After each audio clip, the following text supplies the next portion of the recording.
네, 안녕하세요. 12월 14일 토요일 새벽 기도 시작하겠습니다. 기도하겠습니다. 은혜로우신 우리 아버지, 또 주님 오시는 또 성탄절이 다가온 이런 때입니다.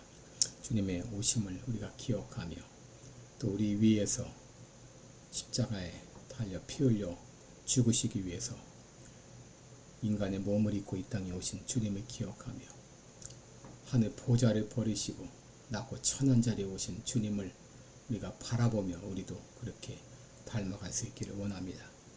매 순간순간마다 주님을 기억하며 주님과 같이 되기를 원합니다. 하나님 아버지, 오늘도 세계 만방에서 복음을 전하고 있는 우리 모든 선교사님들 한 분 한 분 붙잡아 주옵시고 또 영역간에 강건케 하시고 또 귀한 사역의 열매들이 나타나게 하여 주옵소서. 하나님 아버지, 또 연약한 성도들 긍휼을 베풀어 주옵소서. 주의 능력의 손으로 주의 역사에 주옵소서. 아버지의 입원과 퇴원을 반복하며 고통스러운 나날을 보내고 있는 우리 모든 성도들, 아버지여 연약한 성도들, 또 아버지여 이게 심각한 질환으로 고통하는 우리 성도들 긍휼을 베풀어 주시고 주의 능력의 손으로 어루만져 주시사 깨끗이 나음을 얻게 하여 주옵소서. 오늘 한날도 주님 앞에 의탁합니다. 특별히 대한민국의 이 모든 아버지여 장례를 주님 앞에 의탁합니다. 아버지, 오늘 탄핵 의결이 있는데 탄핵 의결이 부결되게 하여 주옵시고 아버지여 참으로 탄핵을 하려는 이 모든 세력들이 완전히 계획들이 수포로 들어가며 무산될 수 있도록 주님 역사해 주실 것을 믿습니다. 감사드리며 예수님의 이름으로 기도드립니다. 아멘. 네, 찬송가 168장 부르겠습니다. 하늘에 찬송이 들리던 그날. 예전 찬송가 158장입니다. 168장.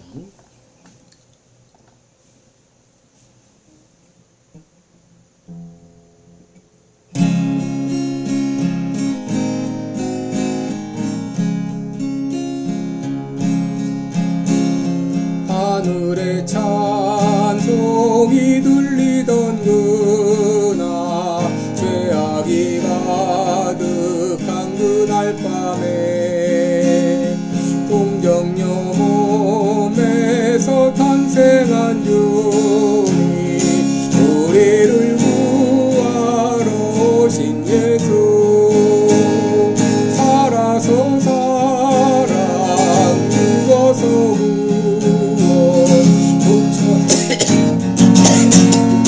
담당하사 부활로 우리를 구하신 예수, 다시 오시리 영광의 은하, 갈보리 산으로 끌려가시다 십자가 위에서 죽으신 날, 가시관 쓰시고 피 흘리시사 우리를 구하러 오신 예수, 살아서 사랑 죽어서 구원, 묻혀서 내 죄를 담당하사 부활로 우리를 구하신 오시리 영광의 그날, 동산의 주 홀로 묻히신 그날, 전하늘 이기고 쉬신 그날, 전사들 내려와 무덤을 지켜 우리에게 소망을 주신 예수, 살아서 사랑 죽어서 구원, 묻혀서 내 죄를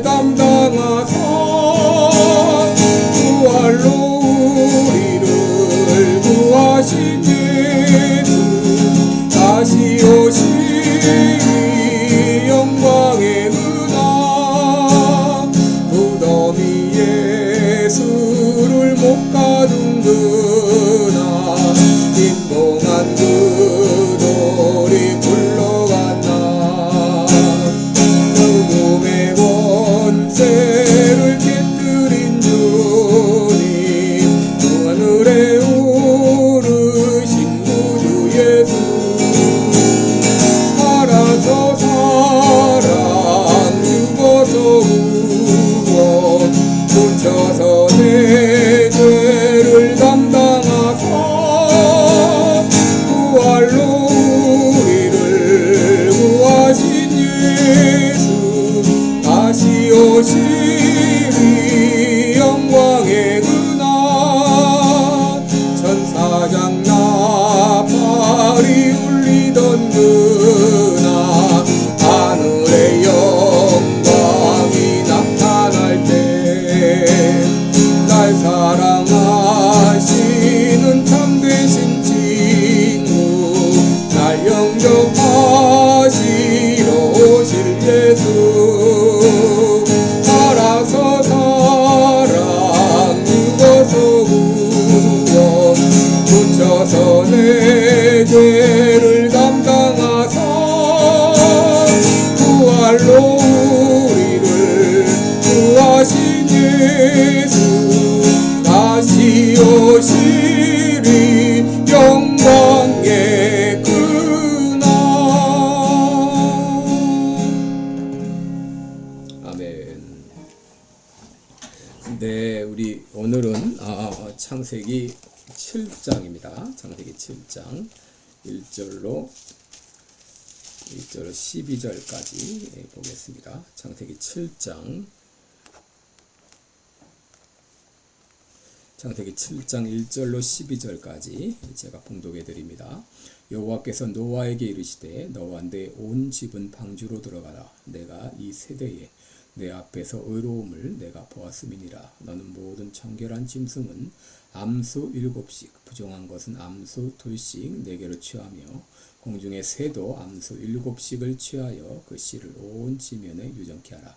지금부터 7일이면 내가 40주야를 땅에 비를 내려 나의 지은 모든 생물을 지면에서 쓸어 버리리라. 노아가 여호와께서 자기에게 명하신 대로 다 준행하였더라. 홍수가 땅에 있을 때에 노아가 600세라. 노아가 아들들과 아내와 자부들과 함께 홍수를 피하여 방주에 들어갔고 정결한 짐승과 부정한 짐승과 새와 땅에 기는 모든 것이 하나님이 노아에게 명하신 대로 암수 2씩 노아에게 나와 방주로 들어갔더니 7일 후에 홍수가 땅에 덮이니 노아 600세 되던 해 2월 곧 그 달 17일이라. 그날에 큰 기쁨의 샘들이 터지며 하늘의 창들이 열려 40주야를 비가 땅에 쏟아졌더라. 아멘. 네, 우리 오늘은 너와 내 집은 방주로 들어가라 이런 제목으로 함께 말씀을 나누겠습니다. 여러분 성경을 보게 되면 하나님에 대한 이름이 여러 가지가 나타나 있죠. 우리말 성경에는 하나님 혹은 여호와 혹은 주님 이런 정도만 나타나 있지만 성경이 쓰여진 히브리어를 보게 되면 하나님에 대한 그 호칭이 이름이 더 많이 나타나 있습니다. 엘로힘이라는 호칭이 있죠. 이것은 전능하신 하나님 그런 뜻이죠. 대초에 하나님이 천지를 창조하시니라 할 때의 하나님이 바로 엘로힘입니다. 엘샤다이가 있습니다. 이 샤다이라는 말은 가슴, 품 그런 뜻인데 이 이름은 바로 하나님의 따뜻하고 자상한 그런 모습을 연상시키죠. 창세기 17장 1절에 아브라함이 99세 때에 여호와께서 나타나셨다. 바로 여기에 여호와가 엘샤다이입니다. 하나님께서는 아브라함과 사라에게 아들을 주실 것을 약속하셨지만 24년이 되도록 그들에게 자식이 없었죠. 그럼에도 그들이 계속해서 하나님을 믿고 찬양할 수 있었던 것은 바로 엘샤다이의 하나님을 믿었기 때문입니다. 또 성경에서 가장 많이 사용된 하나님의 명칭이 바로 여호와라고 하는 명칭이죠. 출애굽기 3장 15절에 하나님이 또 모세에게 이르시되 너는 이스라엘 자손에게 이같이 이르기를 나를 너희에게 보내신 이는 너희 조상의 하나님, 그 아브라함의 하나님, 이삭의 하나님, 야곱의 하나님 여호와라 하라. 여기서 여호와라고 하는 이름, 다른 말로 야훼라는 이름을 소개해 주셨는데 이것은 스스로 존재하시며 언약을 끝까지 지키시는 하나님을 표현한 것입니다. 바로 오늘 이 본문에서 하나님은 노아에게 여호와, 바로 언약의 하나님, 약속을 끝까지 지키시는 하나님으로 그를 나타내 주셨습니다. 오늘 본문 7장 1절에 보면 여호와께서 노아에게 이르시되 그렇게 말을 하죠. 너희는 온 집은 이 방주로 들어가라 이런 말로 시작하고 있습니다. 바로 하나님은 노아와 그의 가정을 구원하시기로 언약을 맺으셨는데 때가 되매 그들을 구원의 길로 인도하신 것이죠. 오늘 너와 내 집은 방주에 들어가라. 이 말씀이 가지고 있는 의미를 두 가지 함께 생각해 보겠습니다. 첫째로 이 너와 내 집은 방주로 들어가라. 이 말씀은 노아의 가정을 구원하시고자 하는 하나님의 초청의 말씀이다. 이렇게 말할 수 있습니다. 여러분, 세상이 죄악으로 관영하고 사람들이 마음에 계획하는 모든 바가 항상 악한 것임을 보았을 때 하나님은 결국 그들을 심판하기로 작정하셨습니다. 하나님은 이미 오래전부터 에녹을 통해서 그들에게 회개를 촉구하시고 또 노아를 통해서 구체적으로 어떻게 심판할 것인가를 알리셨습니다. 모든 사람들에게 회개해서 돌아올 수 있는 기회를 주신 것이죠. 그럼에도 불구하고 사람들이 회개하지 않았을 때 결국 하나님은 심판을 실행하셨습니다. 베드로전서 3장 20절에 보면 그들은 전에 노아의 날 방주 예비할 동안에 하나님이 오래 참고 기다리실 때에 순종치 않던 자들이라 그렇게 말했습니다. 여러분, 종종 사람들은 이 땅에 심판이라는 건 없어 라고 말합니다. 또 종말은 아직 멀었어 라고 말하기도 합니다. 그러나 하나님의 심판은 반드시 있고 그것이 어느 순식간 마치 도적이 집에 침입하듯이 그렇게 갑자기 올 수 있다고 하는 것입니다. 그날 믿지 않는 사람들은 땅을 치면서 통곡할 것입니다. 그러나 하나님의 백성들에게는 구원의 날이 될 것입니다. 하나님께서 노아의 가정을 구원하기 위해서 구체적이고도 섬세한 이런 계획을 세우셨습니다. 심판을 행하기 오래전에 이미 노아에게 방주를 어떻게 준비해야 될지 구체적으로 알려주셨습니다.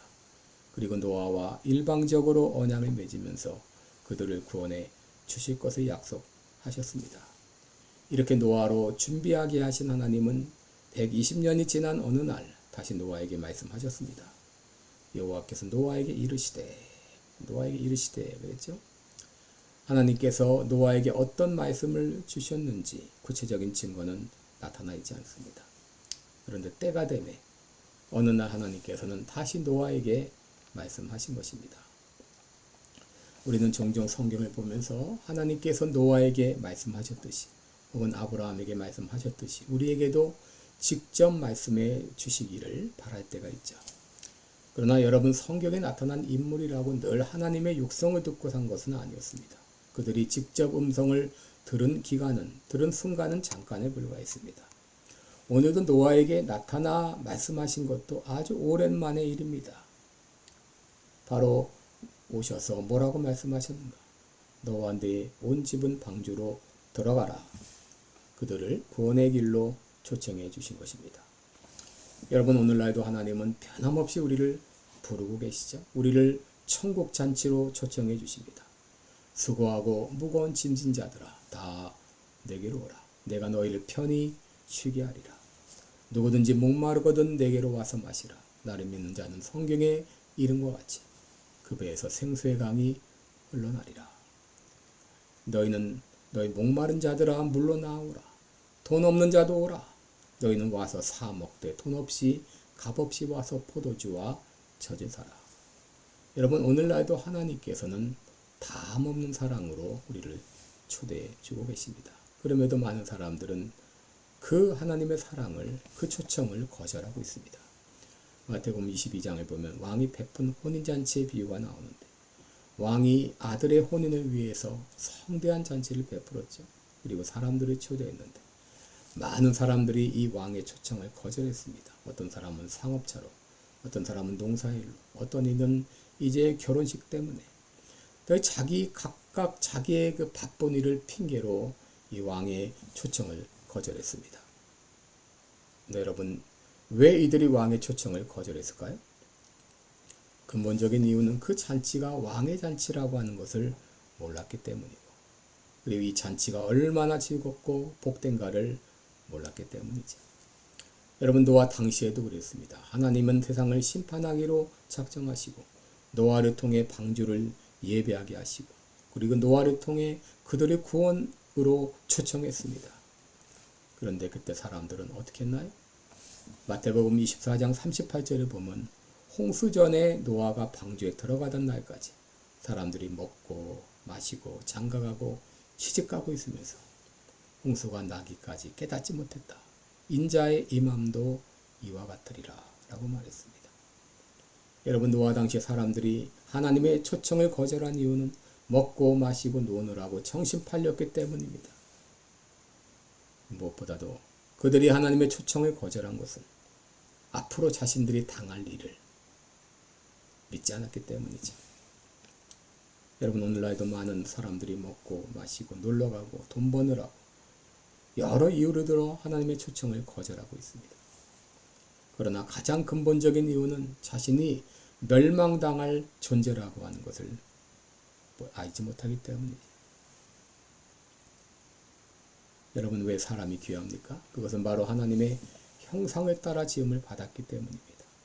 하나님의 형상대로 지음 받았다고 하는 것은 하나님께 예배드리고 하나님과 교제할 수 있는 존재가 되었다는 것이죠. 여러분들은 짐승이 하나님께 기도한다든지 혹은 하나님과 교제한다든지 이런 얘기를 듣지 못했을 것입니다. 오직 사람만이 하나님과 교제할 수 있고 하나님께 예배할 수 있습니다. 그럼에도 많은 사람이 이 놀라운 진리를 깨닫지 못하고 있는데 시편 50편 20절에 보게 되면 존귀하나 깨닫지 못하는 사람은 멸망하는 짐승 같도다. 여러분, 오늘날 이 멸망하는 짐승 같은 인간들이 얼마나 많습니까? 정말 귀한 것이 무엇인지를 깨닫지 못하고 눈에 보이는 것만이 전부인 줄 알고 착각하고 살아가는 사람이 많습니다. 여러분, 방주로 들어가라. 이 말씀은 노아 가정을 구원하기 위한 하나님의 초청의 말씀이었습니다. 오늘날도 하나님은 우리들을 초대하고 계십니다. 성대한 잔치상을 베풀고 기쁨의 자리로 우리를 초대하십니다. 하나님의 잔치에 참여한 사람들은 진정 행복한 사람들입니다. 우리에게는 귀한 소망이 있죠. 그것은 예수 그리스도를 만날 그날 이제 더 영화로운 천국잔치에 우리가 초대받을 것이라고 하는 것이죠. 그리고 이 땅에서도 예수님과 함께 천국의 기쁨을 누리며 살 수 있다고 하는 것이죠. 오늘 여러분들을 초대하시는 주님의 음성을 듣고 응답하는 여러분 되시기 바랍니다. 또 하나님은 실제적으로 노아 가정을 구원하기 위해서 방주를 준비하게 하셨죠. 하나님은 단지 장래 어떤 일이 있을 것이다 라고만 말씀하신 것이 아니라 장래 심판을 피할 수 있도록 방주를 준비하게 하셨습니다. 창세기 6장 14절 아래 보게 되면 하나님은 구체적으로 방주의 설계도를 다 가르쳐 주셨어요. 잣나무로 지어라, 3층으로 지어라, 또 칸칸을 막아라, 또 방수를 위해서 안팎을 역청으로 칠하라, 그리고 위에는 환풍과 그리고 이제 햇빛을 받기 위해서 그리고 창들을 내라, 창의 크기는 어느 정도로 하라. 하나님께서 자상하게 이 방주의 설계도를 알려주셨어요. 또 방주의 설계도를 보게 되면 동물들을 보존케 하셨죠. 혈육 있는 모든 생물을 각기 암수 한 쌍씩 방주로 이끌어들여 너와 함께 생명을 보존케 하라 라고 말했어요. 그런데 7장 2절을 보게 되면 정결한 것은 암수 7씩, 부정한 것은 암수 2씩 각각 다르게 취하라 라고 했습니다. 왜 그렇게 하셨을까요? 이것은 바로 홍수 기간의 예배 생활을 위한 하나님의 배려였습니다. 정결한 짐승 7을 준비하라고 하는 것은 그들은 바로 하나님께 제사드리기 위한 제물이었습니다. 그리고 동물들을 이끌어 오셨습니다. 7장 9절에 보면 하나님이 노아에게 명하신 대로 암수 2씩 노아에게 나와 방주로 들어갔다. 이 동물들이 직접 하나 둘씩 이 노아 앞으로 와서 방주로 들어갔다 그랬습니다. 어떤 이는 말하기를 어떻게 그 많은 동물을 방주에 집어넣을 수 있었을까 의심하는 사람도 있습니다. 이건 역시 하나님의 초자연적인 역사라고 말할 수 있습니다. 이런 모든 이 준비사항까지도 하나님은 친히 간섭해 주셨습니다. 그리고 먹을 것을 다 준비하게 하셨죠.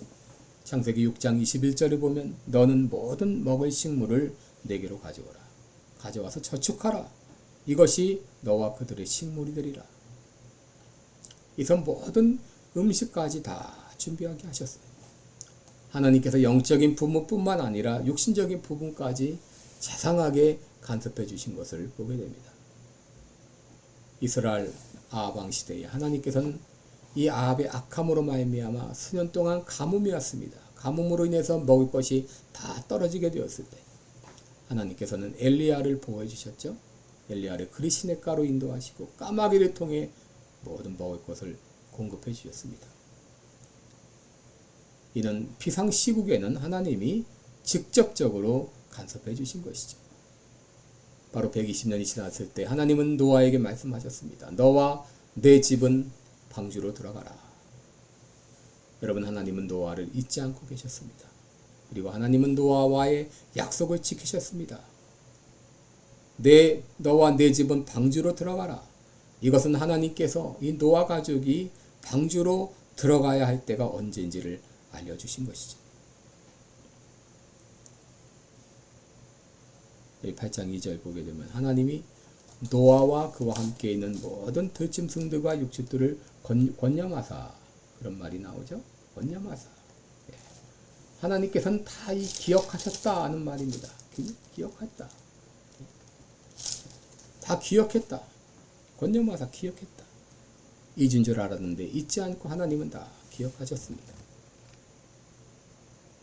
오늘 말씀을 통해서 우리가 믿는 하나님이 어떤 하나님인가를 깨닫게 되죠. 얼마나 치밀하시고 구체적이시고 자상하신 하나님이신 것을 우리가 알게 되죠. 하나님은 결코 우리를 잊지 않으십니다. 환난 날을 준비하게 하시고 또 무엇을 준비해야 될지 소상하게 알려주십니다. 그래서 환난의 때를 너끈히 통과하게 하십니다. 여러분, 우리 앞길에 어떤 일이 일어날지 우리는 알지 못하지만 그러나 자상하신 하나님 우리 앞길을 인도해 주십니다. 노아의 가정을 인도하셨던 하나님 우리도 인도해 주실 것을 믿습니다. 너와 내 집은, 너와 온 집은 방주로 들어오라. 하나님께서는 그 마지막 심판날까지 우리를 지키시고 보호해 주시고 인도해 주실 것입니다. 기도하겠습니다. 은혜로우신 우리 하나님 아버지, 엄청난 이 대홍수 심판 가운데서도 노아와 그 가정을 지키셨던 하나님 아버지, 우리의 생명 다하는 그 순간까지 우리의 삶을 일거수일투족 인도하시고 지켜 주실 것을 믿습니다. 오늘도 감사드리며 예수님의 이름으로 기도드리옵나이다. 아멘. 네, 여러분 오늘도 복되고 은혜로운 하루 되시기 바랍니다. 여러분 사랑하고 축복합니다. 감사합니다.